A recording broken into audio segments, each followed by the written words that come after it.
প্রথমে পেঁয়াজ একটু একটু লাল লাল করে, তারপরে মরিচের গুঁড়ো দিয়েছি, হলুদের গুঁড়ো দিয়েছি, জিরার গুঁড়ো দিয়েছি, ধনিয়ার গুঁড়ো দিয়েছি, রসুন বাটা দিয়েছি।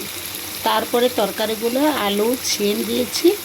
সিমগুলো আলুগুলো একটু কষানো হওয়ার পরে বেগুনগুলো দিয়েছি।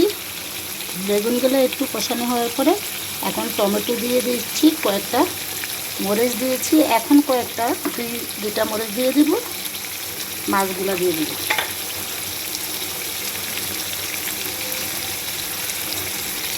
মাছগুলো দিয়ে দিচ্ছি, তারপর সামনে একটু ঝোল দেবো। প্রায় হয়ে গিয়েছে সবগুলো সিদ্ধ, ঝোল দিয়ে দেবো।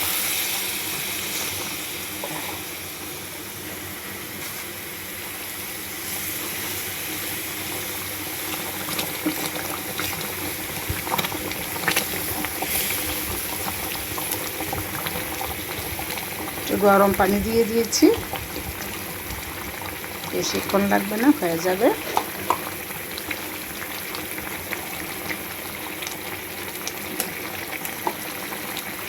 কষানিতে সিদ্ধ হয়ে গিয়েছে।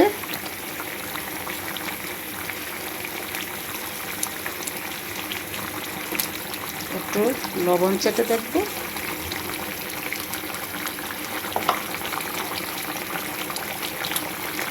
লবণ আর লাগবে না। এখন একটু ধনিয়া পাতা উপর দিয়ে দেবো, শেষ। একটু ঝোল ঝোল রাখবো তো, তারপর